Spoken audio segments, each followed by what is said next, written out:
अगर मेरी डेथ हो गई, ये डेटा उस कंपनी में से डिलीट करवाना है तो क्या है डीपीडीपी एक्ट से मैं करवा सकता हूँ? डीपीडीपी का जो फुल फॉर्म है वो है digital personal data protection. Bill लाने की जरूरत क्यों पड़ी गवर्नमेंट को? ओके, ये जो डीपीडीपी बिल है तो इसमें इंडियन गवर्नमेंट को क्या फायदा है? और उसको अगर कोई डेटा कंट्रोल करना है, लाइक बाहर की कोई कंपनी है, लाइक व्हाट्सएप की बात करें, तो उसमें भी हमारा बहुत सारा पर्सनल डेटा है। अगर उनको वो चीज नहीं पता है तो उसके ऊपर गवर्नमेंट्स ने कुछ पेनाल्टीज लगाई है।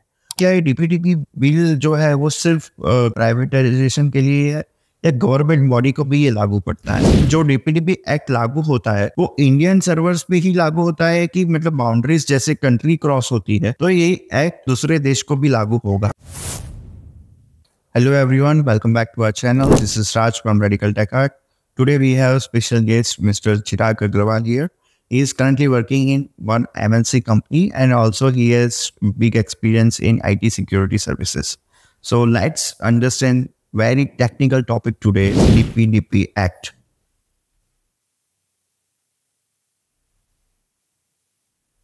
So hello Chirag, how are you? Yeah, I'm good, Raj. Okay, so can you just share some bit journey about your technical background so viewers can understand your experience? Correct. So I started my journey with Idea Cellular and I spent almost 9 to 10 years in IT security. And I mainly work on firewalls, switches, and many more in the cloud securities and the cloud services. And I'm working as in Gujarat Police as in cybercrime volunteer. So we are spreading the awareness towards the betterment of societies, how we can, combat cybercrimes. Okay. Yeah. So let's start with the topic today, DPDP.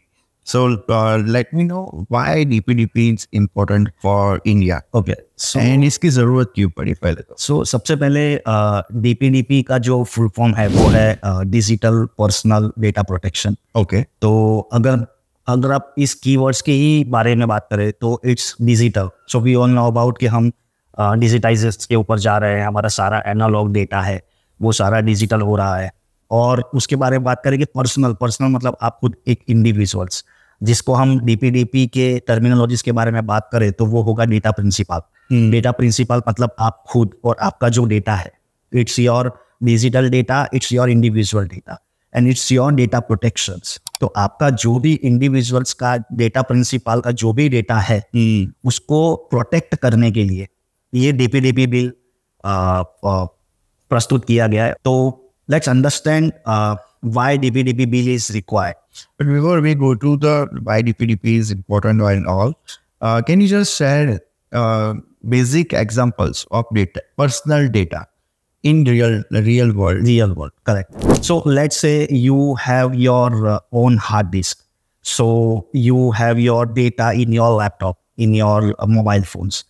तो जो भी आपका data है वो आपके mobile में, phone में या आपने कहीं भी स्टोर किया हुआ है। तो वो डेटा जो आपके लैपटॉप्स में है, जो आपके एंड्रॉयड फोन्स में है, जो आपके पास है। दूसरा डेटा वो हुआ कि जो डेटा आपने किसी और को शेयर किया है। अच्छा, करेक्ट। तो लेट्स से कि आपने कोई इंस्टीट्यूशन विजिट किया, कोई ई कॉमर्स, कोई एजुकेशनल, कोई शॉपिंग वेबसाइट विजिट की और वहाँ पे आपने आपका डेटा जो है वो आपने इनपुट्स किया और आपने आपका डेटा शेयर किया।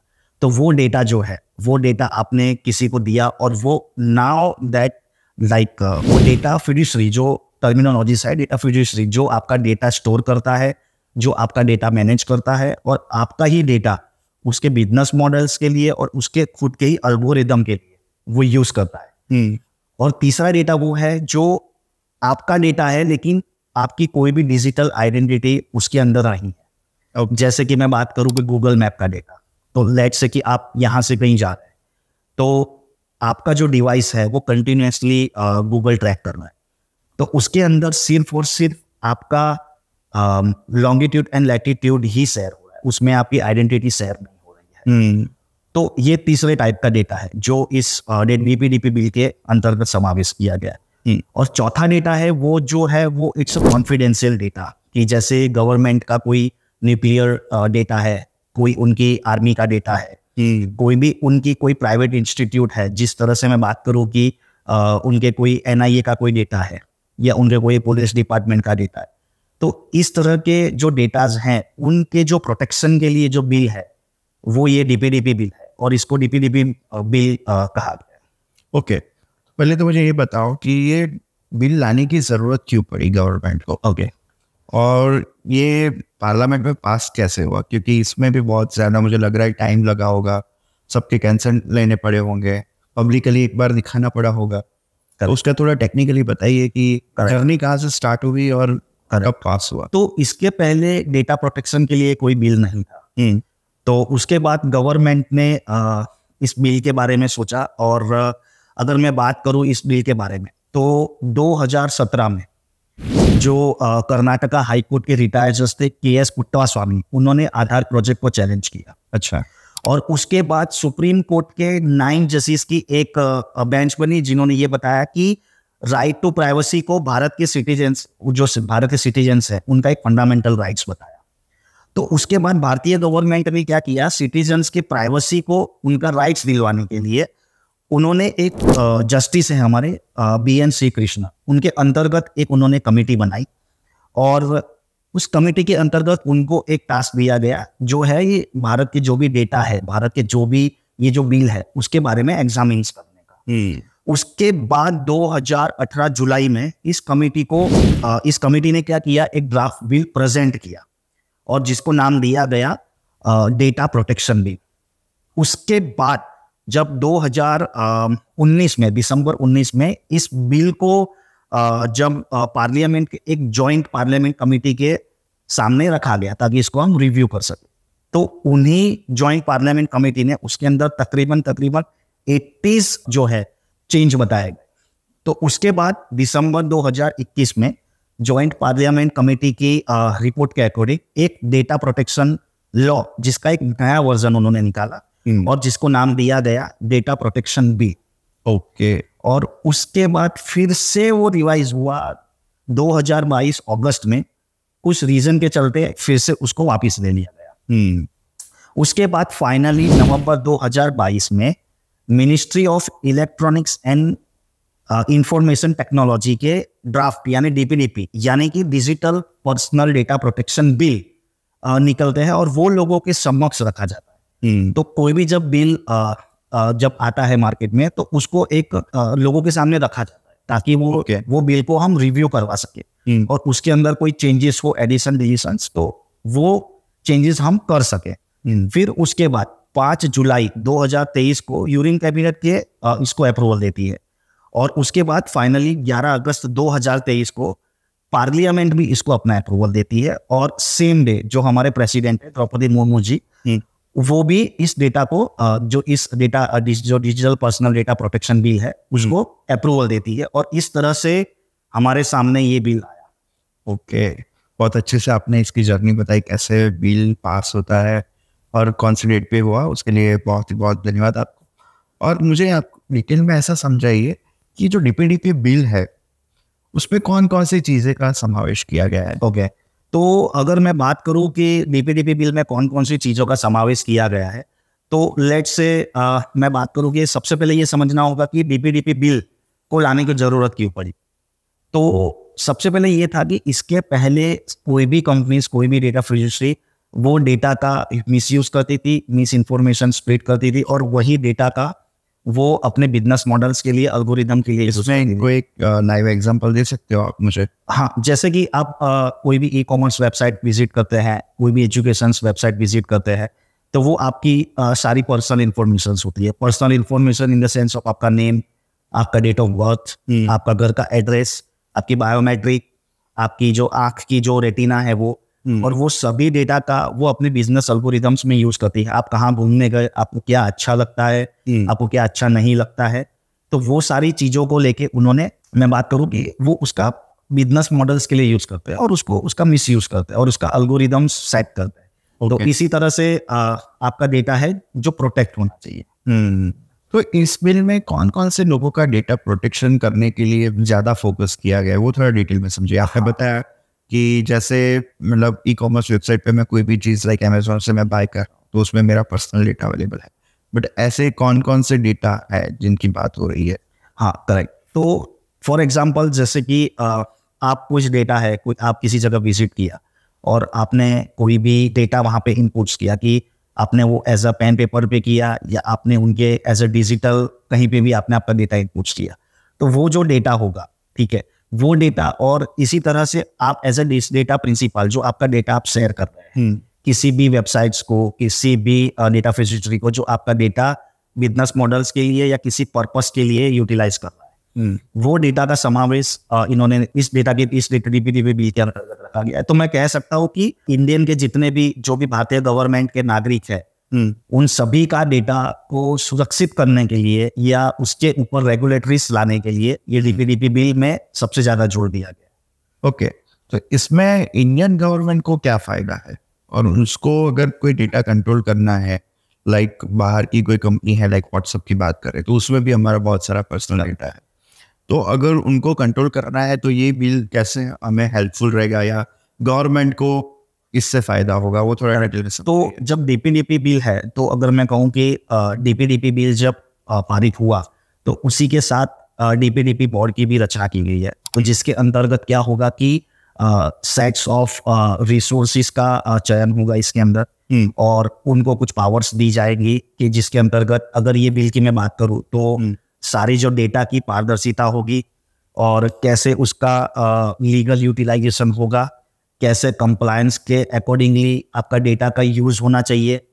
फिर अगर डेटा ब्रीच होता है उस केस में डेटा फिजिटरी क्या क्या स्टेप्स लेगी, उन्हें किन्हें किन्हें इन्फॉर्म करना है, किस तरह से आपके डेटा का रेगुलाइजेशन होगा।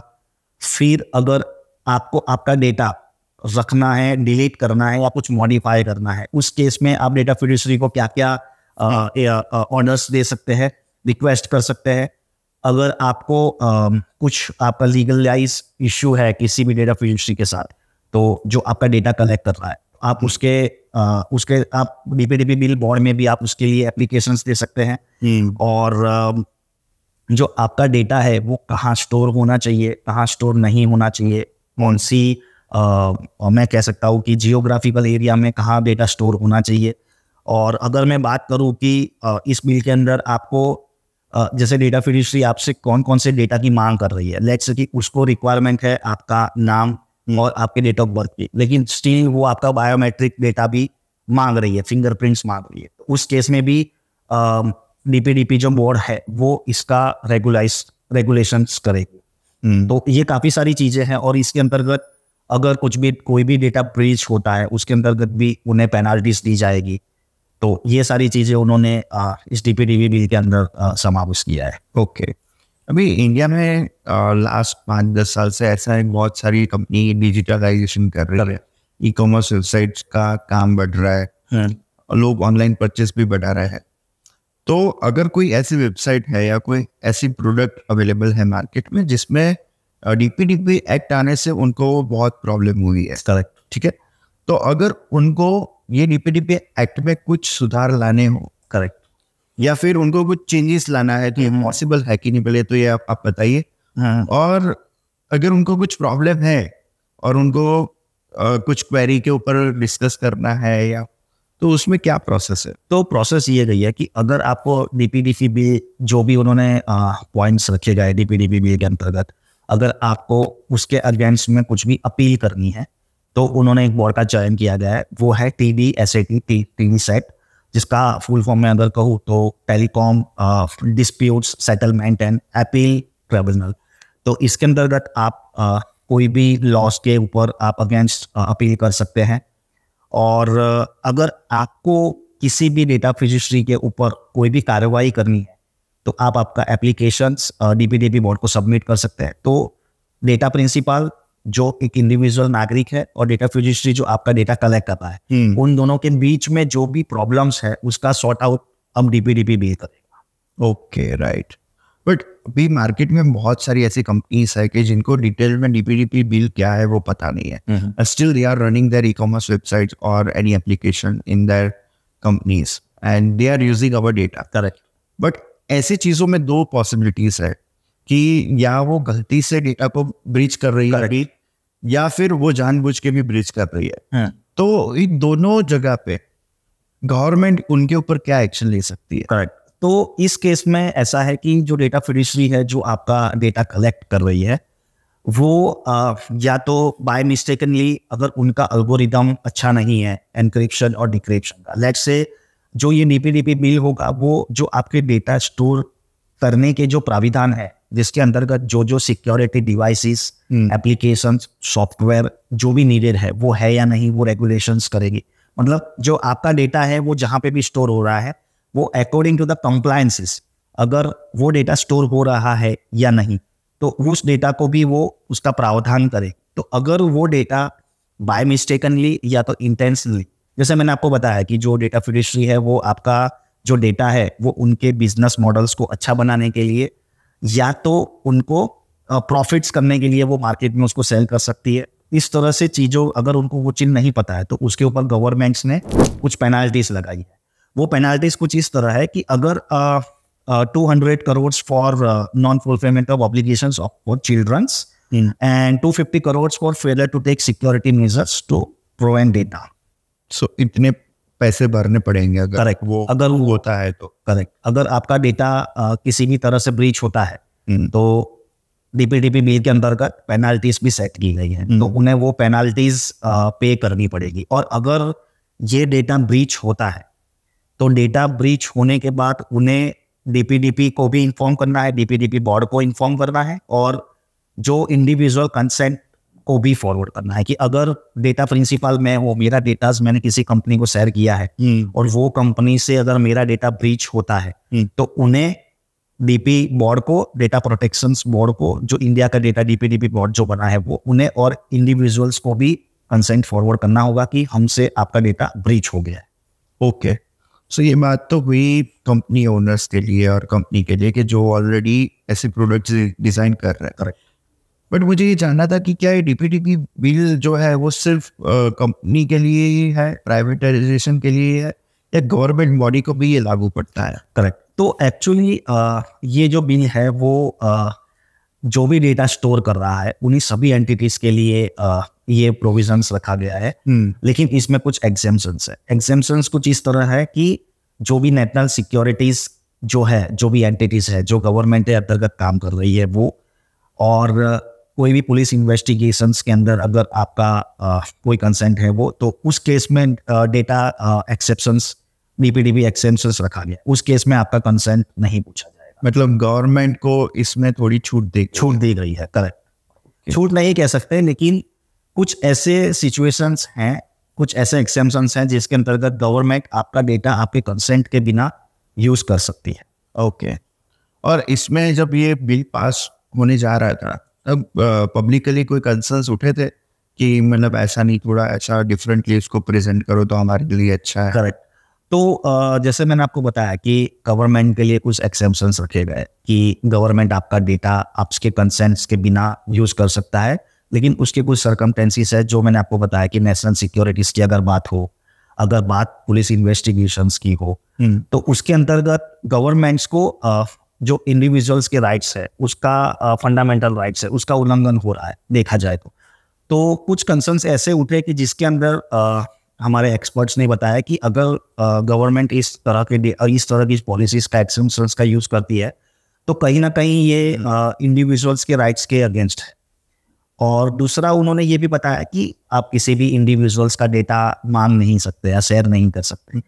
तो कहीं ना कहीं ये हमारे जो आरटीआई एक्ट है, जो आरटीआई बिल है, जिसके अंतर्गत मैं कह सकता हूँ कि किसी भी गवर्नमेंट ऑफिसर्स या किसी भी गवर्नमेंट एंटिटी से जुड़े हुए व्यक्ति का हम पर्सनल डेटा नहीं मांग सकते, तो कहीं ना कहीं ये आरटीआई एक्ट को भी कमजोर करता है। तो देखा जाए तो ये दो कंसर्न्स रेज हुए हैं एट द मोमेंट। ओके, अभी मैं आपको एक टेक्निकल एग्जांपल देता हूँ, थोड़ा डिटेल में समझाना आप मुझे कि लाइक अभी एमआई कंपनी आपको पता है, ठीक है? तो अभी मार्केट में एमआई के बहुत कैमराज अवेलेबल है, करेक्ट, सिक्योरिटी कैमराज की मैं बात कर रहा हूँ। तो कहीं ना कहीं ऐसा है कि उनका जो सर्वर है वो चाइना में है, ठीक है, और जो डेटा स्टोर होता है ना वो चाइना के सर्वर पर स्टोर होता है, right? That means they can able to see us 24/7, right? Correct. तो ऐसी चीजों में डीपीडीपी एक्ट आने के बाद क्या चेंजेस आएंगे, और थोड़ा डिटेल में मुझे ऐसे समझाइए कि इसमें जो डीपीडीपी एक्ट लागू होता है वो इंडियन सर्वर्स पे ही लागू होता है कि मतलब बाउंड्रीज जैसे कंट्री क्रॉस होती है तो ये एक्ट मतलब दूसरे देश को भी लागू होगा? करेक्ट, ये एक्चुअली इस तरह से है कि क्रॉस बॉर्डर लॉ भी डीपीडीपी बिल में समावेश किया गया है। ओके। कि इंडियन गवर्नमेंट्स कुछ जियोग्राफिकल लोकेशंस में कह सकता हूँ कुछ सिलेक्टेड देशों को ही वाइट लिस्ट करेगी। तो इसके अंतर्गत ये होगा कि इंडियन सिटीजन्स का जो भी डेटा है वो इधर उनके जो गवर्नमेंट के वाइट लिस्टेड सर्वर्स है वहीं पे स्टोर होगा, और या तो आपको इंडिया के अंदर आपका सर्वर्स बिल्डअप करना पड़ेगा और वहीं आपको हमारे इंडियन सिटीजन्स का सारा डेटा स्टोर करना होगा। तो ये क्रॉस बॉर्डर्स डेटा सिक्योरिटी भी डीपीडीपी बिल में समावेश किया गया है। और कौन सी ऐसी सिचुएशंस है जहाँ पे गवर्नमेंट आपका डेटा या ऐसी कोई भी कंपनी का डेटा उनकी परमिशन के बिना देख पाएगी? करेक्ट, तो लेट्स से कि अभी तक ये हो रहा था कि इंडियन गवर्नमेंट्स को किसी भी इंडिविजुअल्स का डेटा अगर एक्सट्रैक्ट करना है तो उसके अंतर्गत उन्हें हाई कोर्ट में जाना पड़ता था और उनको वो फाइल प्रस्तुत करनी पड़ती थी कि हमें इस बंदे का एक डेटा चाहिए, तो वो बहुत मुश्किल होता था। इस सब बिल के अंतर्गत ये समावेश किया गया है कि वो आपके कंसेंट के बिना, वो किसी भी इंडिविजुअल्स के कंसेंट के बिना वो आपका डेटा ले सकते हैं इन टर्म्स ऑफ, अगर वो बात हो देश की सुरक्षा की, वो बात हो देश के हित के लिए। और अगर आप किसी पुलिस इन्वेस्टिगेशंस में आ रहे हो और उस समय आपके कुछ डेटा की जरूरत पड़ रही है तो उस केस में भी आपका डेटा जो है आपके कंसेंट के बिना लिया जा सकता है। ओके, और ठीक है, तो अभी थोड़ा हम ऐसा समझते हैं कि ये डेटा तो हमारी बात हुई कंपनी के लिए, करेक्ट, राइट, बट यही डेटा अगर कोई पर्सनली है, लाइक मेरा पर्सनल डेटा है, आधार कार्ड है, फोन नंबर है या मेरा ड्राइविंग लाइसेंस है, तो क्या आम आदमी के लिए भी डीपीडीपी एक्ट है? करेक्ट। और दूसरा मेन क्वेश्चन ये है कि लाइक अभी पेटीएम की बात बीच में चल रही थी, तो लाइक पेटीएम के पास हमारा सारा डेटा अवेलेबल है, लाइक आधार कार्ड कनेक्टेड है, ओटीपी से उन्होंने हमारा रजिस्ट्रेशन किया था। तो अगर मुझे ये डेटा उस कंपनी में से डिलीट करवाना है तो क्या है डीपीडीपी एक्ट से मैं करवा सकता हूँ? करेक्ट, यस, करवा सकते हैं। तो अगर लेट्स से कि आपका जो डेटा है वो आपका डेटा एडिशन, डिलीशन, मॉडिफिकेशन करवा सकते हैं, तो उसके लिए आपको डेटा रजिस्ट्री के पास जाना है और एक एप्लीकेशंस देनी है कि मुझे ये डेटा आपके यहाँ से डिलीट करना है और उसी के अंतर्गत आपका डेटा डिलीट कर दिया जाए। ओके, सो चिराग, मुझे ये एक इंटरेस्टिंग क्वेश्चन अभी माइंड में आया कि आपने तो बोला कि अगर पेटीएम में से मुझे डिलीट करवाना है डेटा तो वो हो सकता है, बट क्या अगर मेरी डेथ हो गई तो उस टाइम पे अगर मेरे रिलेटिव्स को किसी को ये डेटा डिलीट करवाना है तो क्या ये डीपीडीपी एक्ट पॉसिबल है कि मुझे सपोर्ट करेगा मेरा ऑनलाइन डिजिटल प्रिंट कहीं से भी निकालना हो तो? करेक्ट, तो ये बहुत एक इंटरेस्टिंग क्वेश्चन है क्योंकि सभी को ये होता है कि अगर मेरे अनुपस्थिति में मेरा डेटा का क्या होगा। तो उस केस में आपका डेटा आप डिलीट भी हो सकता है या तो आपके जो नॉमिनी है उनको वो डेटा फॉरवर्ड कर सकते हैं।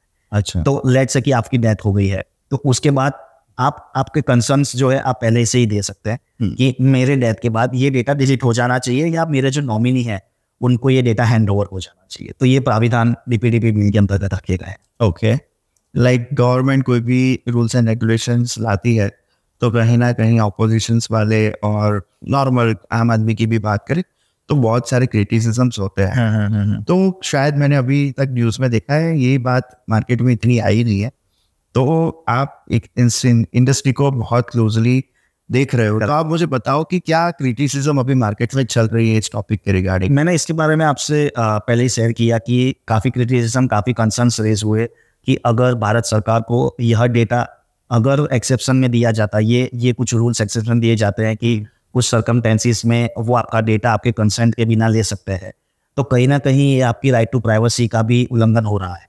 तो कहीं ना कहीं भारत सरकार या उनसे जुड़े हुए लोग या कुछ बड़े उच्च अधिकारी आपके डेटा का मिसयूज कर सकते हैं। तो इस केस में एक ये क्रिटिसिज्म अपोजिशंस उठा रही है और हमारे जो एक्सपर्ट्स है वो उठा रहे हैं। दूसरा ये है कि अगर कोई आपका डेटा ब्रीच कर रहा है, कोई फिडुशियरी आपका डेटा ब्रीच कर रहा है, उस केस में भी आप किस तरह से उनके ऊपर जो कह सकता हूँ कि उनके अगेंस्ट अपील कर सकते हैं, तो वो भी प्राविधान हटा दिया गया। ओके, सो अभी एक लास्ट क्वेश्चन से हम हमारा ये पॉडकास्ट एंड करेंगे। मुझे आपसे एक बात जाननी है कि एक पॉजिटिव पॉइंट और एक नेगेटिव पॉइंट डीपीडीपी एक्ट आने के बाद आप क्या देख रहे हो? मैं ये देख रहा हूँ कि पहले जो है मतलब अगर मैं बात करूँ डिजिटल इंडिया एक्ट की, तो डिजिटल इंडिया एक्ट में काफ़ी सारी चीज़ों का प्रावधान रखा गया है कि सबसे पहले जो डिजिटल इंडिया एक्ट था वो 2000s में इंट्रोड्यूस किया गया था। उस समय हमें ये भी नहीं पता था कि गूगल क्या है, जीमेल क्या है, हमें ये भी नहीं पता था वेब3 एप्लीकेशन जैसे मेटावर्स, ब्लॉकचेन। हमें ये भी नहीं पता था कि आज हम हमारी शॉपिंग्स ई कॉमर्स वेबसाइट पे करेंगे, आज हमारा हम एजुकेशनल वेबसाइट्स पे करेंगे। तो ये सारी चीज़ें जब इंट्रोड्यूस हुई तो कहीं ना कहीं हमारा जो लॉ जो 2000s में बना था वो लॉ कहीं ना कहीं यूटिलाइज नहीं हो रहा है और हम उस लॉज में ड्रॉबैक कर रहा है। तो इसीलिए जो डिजिटल इंडिया एक्ट है उसमें काफ़ी सारी चीज़ें ऐड कर रहे हैं और इसी डीपीडीपी बिल का यूज़ करके और डिजिटल इंडिया जो एक्ट है उसी का यूटिलाइज करके हम we can combat the cyber crimes. कि आप nowadays cyber crime is exponentially spreading. तो साइबर क्राइम्स जो है, क्योंकि उस समय पे फाइनेंशियल जो हम लोग जो भी ट्रांजेक्शन्स कर रहे हैं वो ऑनलाइन नहीं था, हमें बैंक में जाना पड़ता था और कागज पे लिख के या कहीं पे भी। तो कहीं ना कहीं फाइनेंशियल ट्रांजेक्शन्स जो है वो भी हम आजकल ऑनलाइन कर रहे हैं। तो उसी केस में देखा जाए तो it will help us to combat the cyber crimes and other cyber crimes. मैं आपको कुछ रिसेंटली में बात करूँ कि एक मैंने किस्सा सुना था कि मेटावर्स के अंदर एक फीमेल 23 इयर्स फीमेल्स का रेप हुआ। You know what is metaverse? कि मेटावर्स में क्या होगा कि आपके ही जैसा एक अवतार होगा और वो किसी एक वर्चुअल दुनिया में होगा और उसी तरह से आप आपका वर्चुअल दुनिया क्रिएट कर सकते हो। तो उसमें वो जो फीमेल है वो अपने फ्रेंड्स के साथ वर्चुअली उस मेटावर्स में पार्टी कर रही थी और उसी के एक फ्रेंड्स ने उसका वर्चुअली रेप किया। तो उसने वो रेप फील किया और वो रेप के अकॉर्डिंगली अगेंस्ट उसने एक केस फाइल किया, FIR फाइल किया। तो ऐसे प्राविधान अभी हमारे पास नहीं थे और वो डिजिटल इंडिया एक्ट के अंतर्गत समावेश किए जाएंगे। तो जो रेगुलाइजेशन था, जैसे कि मैं बताऊं कि आज OTT प्लेटफॉर्म्स हैं, OTT प्लेटफॉर्म्स के ऊपर अमेजॉन प्राइम्स ले लो, नेटफ्लिक्स ले लो, उनका एक खुद का लॉ बोर्ड है। वो खुद के लॉ बोर्ड्स के अकॉर्डिंगली सारे डेटास को अपलोड करता है। तो जब वो डिजिटल इंडिया एक्ट जब आएगा और पारित होगा तो सेंसर बोर्ड के साथ साथ में डिजिटल इंडिया मतलब भारत के जो डिजिटल इंडिया एक्ट है उसके अंतर्गत जो बोर्ड बनेगा उसके पास भी एक पावर रहेगा कि वहाँ से वो डेटा को या कोई मिस इन्फॉर्मेशन स्प्रेड हो रही है किसी कास्ट के लिए, किसी देश के लिए, तो वो डेटा वो उसके ऊपर वो कंट्रोल कर सकता है। Okay, thank you so much Chirag for coming on radical talk show. आपने जो डिटेल में डीपीडीपी एक्ट के बारे में बताया वो बहुत ही अच्छे से विथ एग्जांपल आपने समझाया, तो शायद हमारे व्यूअर्स के बहुत सारे डाउट्स क्लियर हुए होंगे। अगर आपको कोई भी इंफॉर्मेशन डिटेल में जाननी है तो आप हमें कांटेक्ट कर सकते हो। Thank you so much Chirag for thanks for inviting me Raj.